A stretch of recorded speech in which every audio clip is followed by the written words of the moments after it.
que era otro de los desafíos, porque cuando empezamos a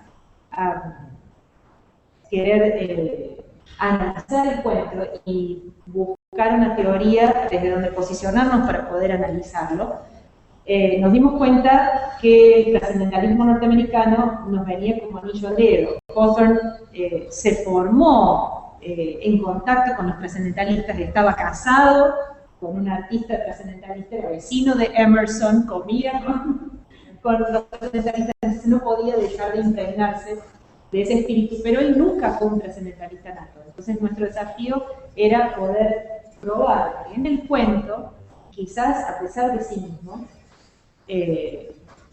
defendía los principios trascendentalistas. Y la mayoría de la crítica a este cuento dice lo contrario, dice que Hawthorne, en este personaje que es el artista de lo bello, sí, el artista de lo bello personifica al artista trascendentalista, pero lo deja mal parado, lo muestra como un fracaso. Un fracaso trascendental. Y nosotros, justamente lo que queremos probar, creo que quede claro en la crítica nuestra, queremos probar todo lo contrario. El artista de lo bello, de Hawthorne, exalta los valores trascendentalistas. Y está resumido en esta cita. Lo que buscaba, la recompensa al logro, debía ser buscada en el proceso mismo del logro y no fuera de él.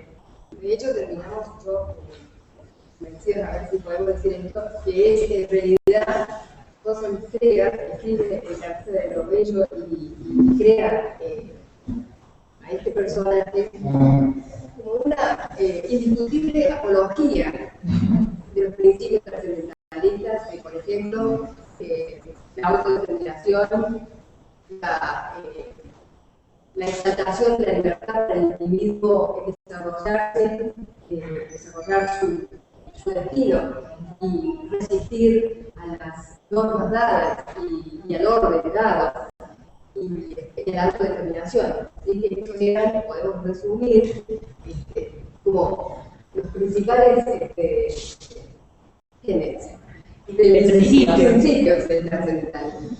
Entonces, realmente vemos que este artista, que si bien, como dice la crítica, que argumenta que esto lo que hacía es criticar el movimiento y otra vez demostrar su ineficacia, lo que hace en realidad es mostrar cómo realmente este artista que deja su trabajo, que deja sus afectos y va en la búsqueda de esta perfección en la obra de arte, se refugia en la naturaleza y vuelve e intenta alinearse en el orden de la época, que para la primera mitad del siglo XIX en Estados Unidos era una nueva nación, Nueva Inglaterra, heredera del puritanismo, estaba desarrollándose, estaba convirtiéndose en una nación industrial, digamos, salía de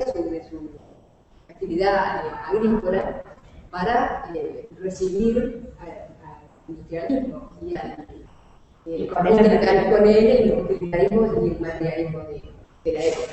Entonces, los trascendentalistas se resistían a eso y es por eso que lo vemos en estas iniciativas de, por ejemplo, en la Granja Brook, que eran estos proyectos en donde los grupos, ¿sí? Ellos no se llamaron nunca trascendentalistas a ellos mismos, se los llamaban trascendentalistas.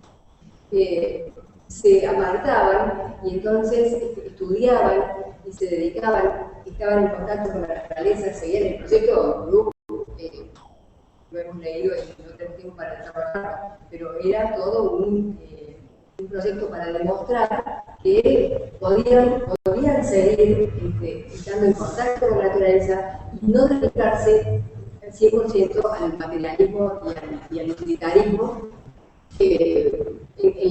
para donde tendía, digamos, la sociedad en ese momento.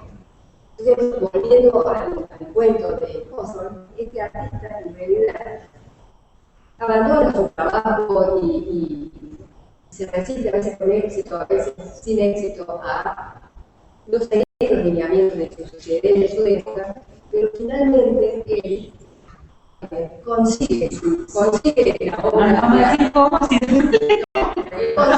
Él consigue realmente esa interpretación de su obra de arte.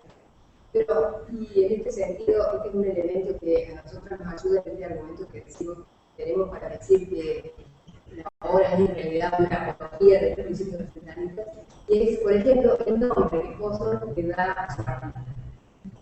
Se llama Owen Warland. En inglés, Warland, en castellano significa algo así como tierra en donde hay guerra, locus, campo de batalla, locus donde se produce conflicto.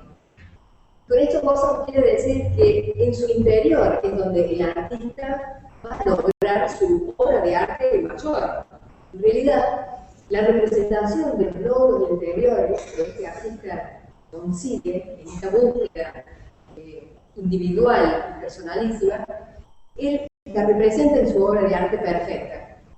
Y la obra de arte termina no siendo ineficiente, como dice la crítica que argumenta que Hawthorne lo que quiere hacer es criticar mal al capitalismo. En realidad, la obra no es importante.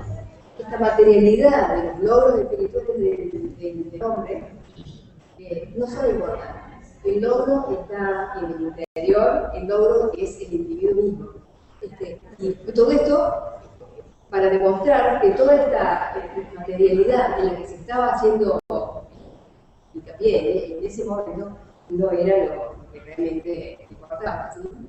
me atrevería a decir que la crítica que dice que Hawthorne pone en ridículo al trascendentalista es una crítica utilitarista. Desde el materialismo y desde el utilitarismo, el artista es un fracaso. Pero justamente Hawthorne, sostenemos nosotros, quería decir todo lo contrario. ¿Sí? Era un éxito en el sentido trascendentalista de término.